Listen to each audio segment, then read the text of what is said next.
My biggest concern with this movie, with all of the trailers, was that that dog was gonna look too CGI, too cartoony compared to the live action people and Harrison Ford and all the stuff that was going on. So did he look too cartoony? Was it good? Let's talk about it.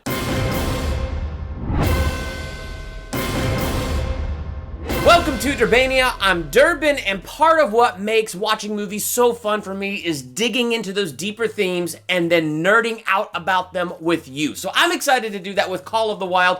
This will be a spoiler talk review. Now, I'm not going to try to spoil the ending. At the same time, there were just some really cool scenes, and I don't know how to review this without diving into those a little bit. So I'm going to dive into some scenes that are going to have some spoilers in them, so bear that in mind. But I'm excited to talk about this movie because, like I said, was the dog too cartoony? Did he look too CGI compared to all the live action stuff that was going on? And all the animals are CGI. Was it bad?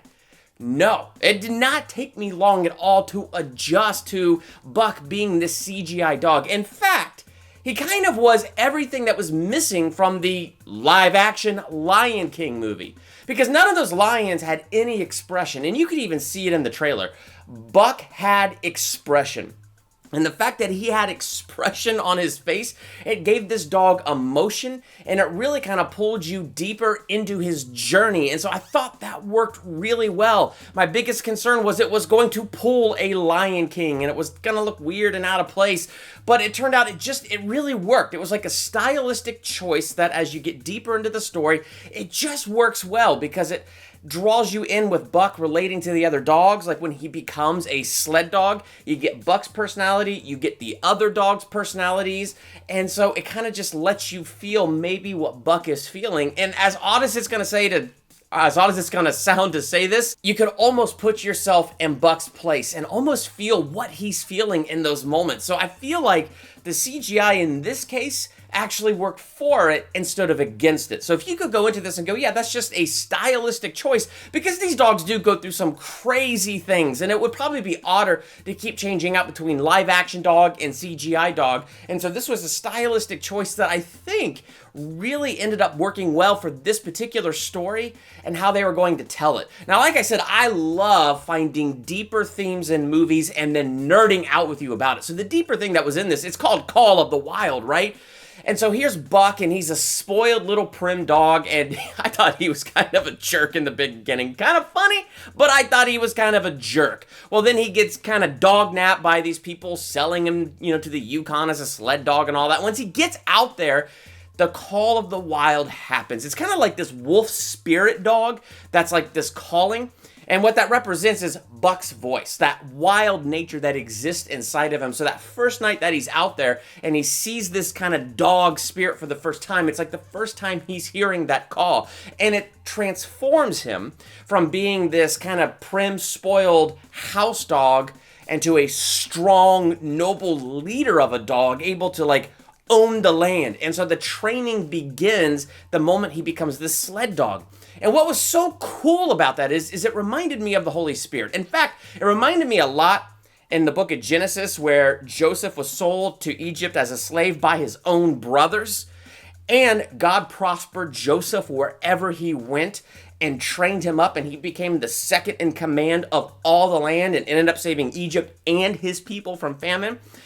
Buck, his journey kind of reminded me of that, because he was taken from his home and he was taken from the life that he knew, but then all of a sudden this Holy Spirit shows up and begins to train him and groom him and transform him to own this land. And so he becomes part of this Timberwolf tribe and roams the land. But before he comes to that ultimate home, he's beginning to learn what it means to be a leader. He's learning what it means to lead the pack. And even this wicked, evil dog is he's a jerk, man. All the other dogs are thirsty, working hard, but this dog, I'm the alpha. I deserve the water here. And so he barks at all the other dogs to go away. And then Buck breaks the ice, and because he's a freaking huge, massive dog. I mean, he's got all this weight, all this muscle. He doesn't even know what a fighter he is. And here he's just doing this one act of kindness for the other dogs in the pack. Little did he know, like, this was the call of the wild, like the Holy Spirit shaping him to be a leader,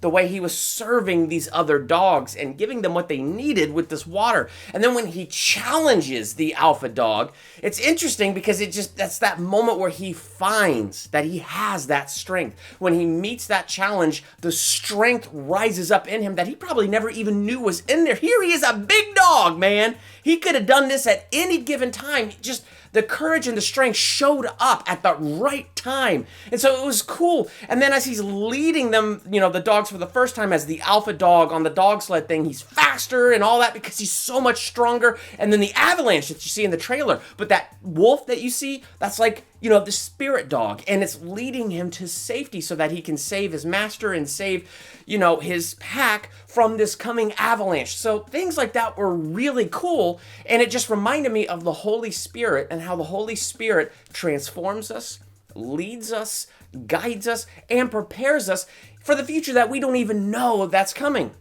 Buck could never have imagined that his future was going to be living with these timber wolves out here in the wild. But that's what that call was preparing him for from the beginning, and he didn't even realize it. So this is really about his journey home, and he didn't even know it was his journey home. So to me, that was a really cool thing that I found in this story, this cool theological takeaway about the Holy Spirit guiding us. And I thought that was a really cool message. And it was one of the things that drew me in deeper to the movie and connected me more to the dog Buck. And so I thought that was really cool. Harrison Ford, fantastic. I mean, playing a gruff old man. And it's interesting because it was another moment where Buck didn't know where he belonged. And then the spirit dog shows up again, leading him away from his pack where, he was the sled dog leader. And he's like, no, I don't want to leave this pack. But a few days later, bad things happen. But it turns out it was that dog, the call of the wild, leading him to Harrison Ford, which was going to lead him to living in the wild. It's really cool, these steps that they took, but it was also something that healed Harrison Ford's character. Like, it was really cool how these two were in the same place at the same time and feeling lonely, and they brought healing and strength to each other. So there was a lot of really cool things laced throughout this. Kind of our bad guy, he was more cartoony than the animated dogs in some areas, but he added the necessary conflict. A couple times I forgot that this one bad guy kind of existed. He was just really mad at Harrison Ford because Harrison Ford said you can't buy the dogs from the dog sled team and go sledding during the thaw because, you're going to die. They're going to break through the ice. This is a bad idea. He's like, no, you're saying this because you want the gold for yourself. And when it turned out Harrison Ford was right and he was wrong, rather than saying, oh, sorry, he, tries to kill Harrison Ford. Selfishness. But it was a really cool adventure movie, a really cool journey. There were a lot of kids in my theater. They seemed to be enjoying it and tracking with it. So as a whole, I'm giving this movie a B+. It was something that I thoroughly enjoyed. I don't feel like I need to buy it right now on Blu-ray and own it or anything. Well, I can't because it's in the big screen. Okay, point is when it comes out on Blu-ray, it doesn't feel like it's the type of movie that I'd want to own, but it is definitely something that I'd see again because it really does pull you into this journey. So if you happen to see Call of the Wild this weekend, what did you think of it? Let's talk about that in the comments. And while you're there, hit the subscribe button to become a Durbanian and hit that bell by that subscribe button so you're notified the next time I drop a theological takeaway, a movie review, ranking video, trailer reaction, or anything else I do here. And be sure, is it over here or is it over there? I don't know. You see it. Check out one of my other videos that's posted right there. I'm Durbin. Thanks for checking out Durbania.